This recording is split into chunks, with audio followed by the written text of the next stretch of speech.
Les choristes leur ont donné des ailes, mais les petits chanteurs restent fidèles à leurs racines, même si à Lyon, leurs prestations se font plus rares. Une fois par trimestre, ils chantent encore la messe à la basilique de Fourvière, leur maison. Et le soir de la fête de la musique, loin des souvenirs de soi et des rêves incas, c'est ici qu'ils se produisent.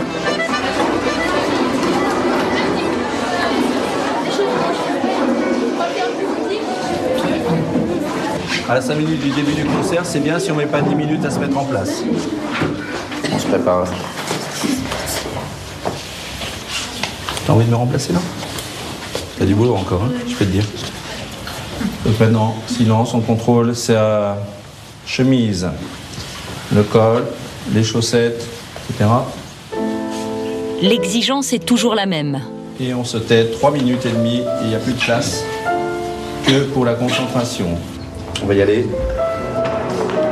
Qu'ils chantent à l'Opéra de Pékin ou devant leur public. Ce soir-là, 700 personnes se sont déplacées pour les entendre.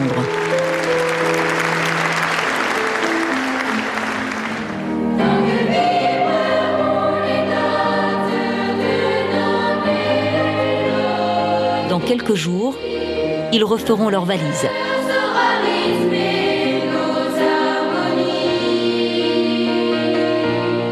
Ils partiront à la découverte de l'Espagne.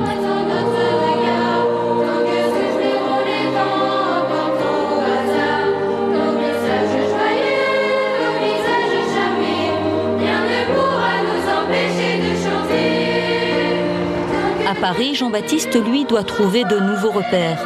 Et tout naturellement, c'est vers son père de cinéma, Christophe Baratier, qu'il se tourne.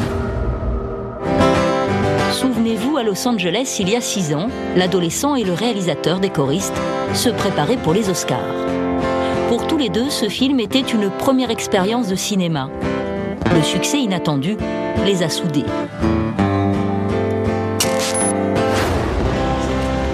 Ouais, non mais c'est là, non, je joue pas moi, je fais jouer comme d'hab. Christophe Baratier aime à dire qu'ils ont grandi ensemble en cinéma. Voilà, ça se passe comme ça. Auprès de lui, le jeune comédien trouve soutien et conseil. Un écran derrière de projection avec tout les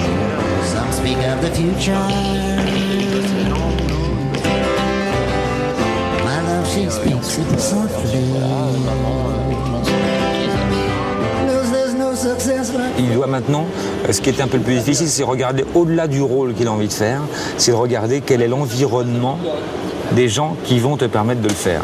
Je pense qu'un producteur, c'est extrêmement important. Un metteur en scène, il peut être sympathique, gentil et tout ça, mais il faut quand même qu'il y ait une carrure, une personnalité. Et puis, il faut aussi que tu sois entouré des acteurs. Tu sais, c'est toujours pareil. Quand on est dans le sport, tu joues mieux avec des gens qui jouent mieux que toi, quoi.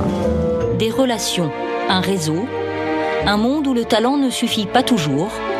Jean-Baptiste va devoir apprendre le prix des feux de la rampe. Lui qui, si jeune, a reçu la gloire en cadeau, doit à présent la conquérir. Le petit garçon, étourdi de rêve, se réveille. Je sais que tout peut s'arrêter, mais comme pour l'instant ça ne peut pas encore arrêter, et que la machine tourne encore, tant la faire tourner encore un peu plus vite. Et je me pose des fois cette question, oui, que demain tout peut s'arrêter, mais que c'est pas grave, si tout s'arrête, je redeviendrai enfin comme avant. Je serai quand même un enfant comme avant. Je pense que maintenant, je n'aurai pas la possibilité de redevenir un enfant comme maintenant, ou un adulte, comme un autre, quoi. Je me fais plaisir quand je suis sur scène, je me vois pas autre part, en fait. Donc voilà, ça mettra le temps qu'il faudra, mais je ferai tout pour y arriver. Mais je lâcherai jamais. J'ai la niaque. À 20 ans, Jean-Baptiste n'a que cette certitude. Il voudrait être un artiste sur un grand écran en couleur.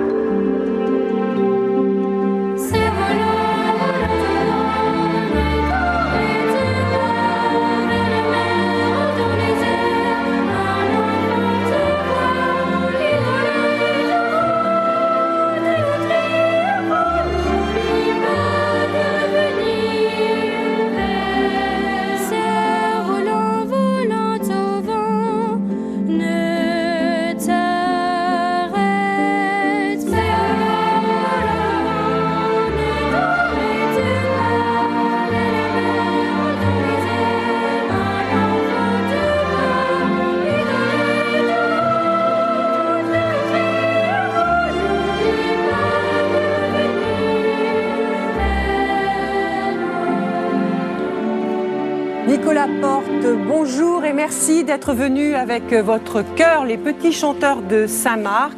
Merci à vous les enfants d'avoir interprété l'un des titres phares du film Les choristes, les cerfs-volants. Alors j'ai envie de vous demander, ça vous a étonné quand on est revenu vous voir pour tourner la suite de ce reportage? Vous êtes maintenant des stars. Ça nous a surtout fait plaisir de retrouver l'équipe que l'on avait vue il y a quelques années.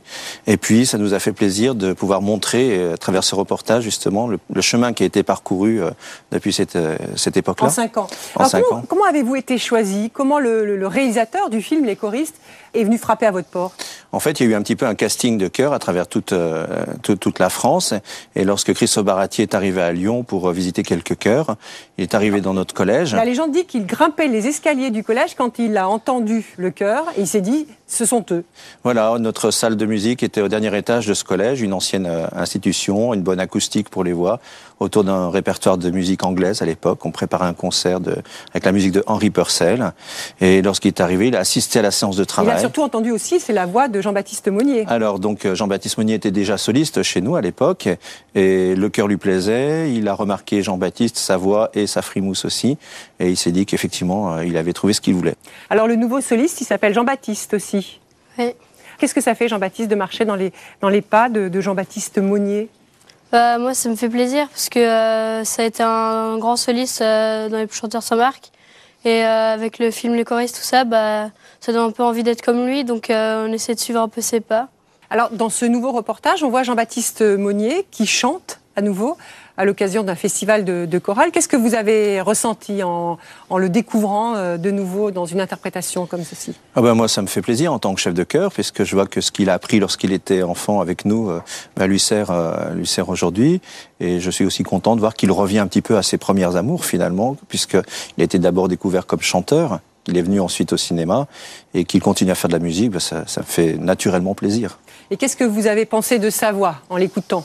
Alors évidemment, la voix s'est transformée. Maintenant, il est une voix baryton, ténor. Mais techniquement, il a conservé ce qu'il avait appris en tant qu'enfant. C'est une belle voix. C'est une belle voix. Et bon, il est jeune, donc il faut techniquement qu'il l'installe encore davantage, qu'il continue à la travailler. Mais effectivement, c'est une belle voix. Alors vous, on le voit dans le reportage, ce chœur, cette chorale, vous la menez un peu d'une main de fer. Chanter, c'est pas une récréation pour vous? Si, c'est une récréation, mais je veux dire, avoir la chance d'être sur un plateau télévision, avoir la chance de faire le tour du monde, ça a aussi des exigences. Donc au moment où on travaille, il faut le faire, pendant la répétition, il faut le faire sérieusement. Au moment où on est sur un plateau pour un concert, il faut que ce soit sérieux aussi, dans la mesure où les gens ont envie d'entendre un chœur de qualité, la même chose que ce qu'ils ont découvert dans le film ou à travers le CD ensuite. Donc c'est pas la rigolade. Maintenant, on est tout le monde souvent ensemble il y a des tas de moments où c'est la récréation. Si on est à l'étranger, dans les îles, on va à la plage et ce sont des enfants comme les autres. Des voix aussi exceptionnelles que Jean-Baptiste Monnier ou que Jean-Baptiste, c'est rare? C'est pas forcément rare. Il y a des enfants qui savent pas qu'ils ont une très belle voix. Donc en fait, il faut aussi savoir les découvrir. Et puis pour être soliste, il faut aussi avoir une personnalité pour être sur le devant de la scène. Merci Nicolas Porte. On va se quitter en musique, mais avant tout, n'oubliez pas notre site internet france2.fr avec l'interview de Virginie Fichet qui nous raconte les coulisses du reportage. Pas d'envoyé spécial, la suite durant les fêtes. Alors je vous souhaite à tous et à toutes un très joyeux Noël et de très belles fêtes de fin d'année. On vous retrouve avec Guylaine Chenu le 8 janvier prochain. En attendant, bonne fin d'après-midi sur France 2. I'm dreaming of a white Christmas.